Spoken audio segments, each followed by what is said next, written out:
guys, my name is Joe, and I wanted to tell you my gender story, otherwise known as my gender journey. So I just wanted to start off by saying that I was born with a female body, and when I was born, they said it's a girl, and my mother named me Joanne.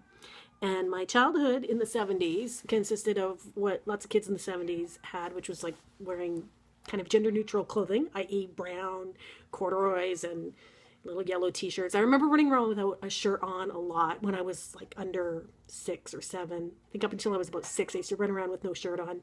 I had short hair, and I was kind of a rough and tumble little kid. And I liked it that way. And my mom was pretty cool about, my mom had short hair too. My mom was a tomboy. And I had an older sister who's 1 year older than me, and she was quite a girly girl. Her name is Anne Marie, and everybody called her Anne Marie. And she had long hair, and she was very polite and very pretty, and people would always compliment her on how polite and pretty she was, and they used to just kind of shake their heads at me because I was not like that. And anyway, I had a pretty cool childhood. You'll have to pardon my screeching cat. I'm sorry, he's very noisy. Stanley. Stanley has a boy's name, and Stanley's a boy, interestingly. Okay. So, as I got a little bit older, I hit puberty in grade 9. I was 14, and I remember being horrified by the whole thing. I remember that buying my first bra was quite an ordeal. I didn't want to do it. My mother kept telling me that, sorry, my phone's acting up. My mother kept telling me that I needed to get one, and I didn't want one. I didn't want anything to do with that. It just bothered me. By the time I got my period, I was horrified. I didn't want to think about it, mark it on a calendar, time, nothing. I just wanted to forget it ever happened. I'm just going to pet Stanley here. So puberty was a little bit hard. A very vivid memory that I have of puberty was in grade 9. The teacher asked something, and I rose my hand. I was wearing a short-sleeved shirt, and when I answered the question, later that day at lunch hour, a boy in the cafeteria made fun of me, and he said something about my armpits because he could see that I had hairy armpits when I raised my hand. And I guess I didn't know I was supposed to shave. Like I said, I had kind of a tomboyish mother who kind of knew that I bucked gender trends, and I didn't want really anything to do with being a girl, so maybe she didn't push it. I don't really have much recollection of that time, other than I was, and once again, my computer's beeping at me.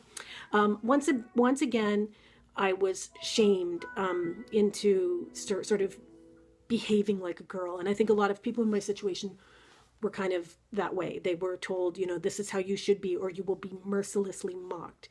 Flip side of this, by the way, if you can imagine, if I had been born a genetic male and I wanted to act a little bit female, like perhaps I was a 14-year-old boy who wanted to shave my pits, and some people noticed that and wanted to mock me. You know, same idea, but boys in a sense have it a little bit harder because there's kind of one definition of what a boy is or what a man is, whereas girls, there can be kind of variation. Lots of girls get away with being tomboys, at least at that age. For me, it was okay. It wasn't horrible, but it can be tough for people like us. So as I grew older, in my teens and 20s, I started to identify as an angry feminist. Those were the words I used to describe myself, because I figured I must be a feminist because I'm in a female body. And at that time, I would use the word women to describe myself, woman, but I would often spell it W-Y-M-Y-N because you don't want to use the word man to describe yourself if you're a woman. And there was kind of this radical feminist thing going on. But I was always angry, and I never could put my finger on why I was that angry. Flash forward into my 30s. I was about 38 years old, 37 years old when I found a word finally to describe myself. And that word is genderqueer. Now, I don't actually use genderqueer to describe myself as much as I prefer gender variant, gender nonconforming. Sometimes I call myself gender neutral. Androgynous might be another word some people use. Basically, I don't like being called Joanne. I go by Joe. I like a gender neutral name. I don't like people to know my gender by my name. I do not like to be called Miss in the hallway, so don't call me Miss when you see me in the hallway. You can call me Joe. I'm okay with Joe. But I'm also not a sir, and I'm not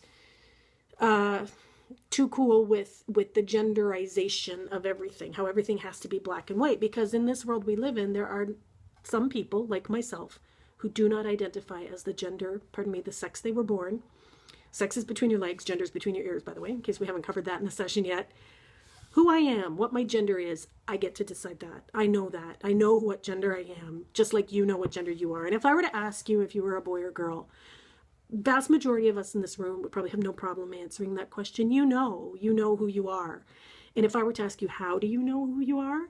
You would say, I just know. It's in my soul. It's in my brain. I just know. I feel like I'm a girl or a boy or whatever. And for me, I just know I'm not. So if that kind of clears it up for you, I know I'm not a boy. I know I'm not a girl. It's as simple as that.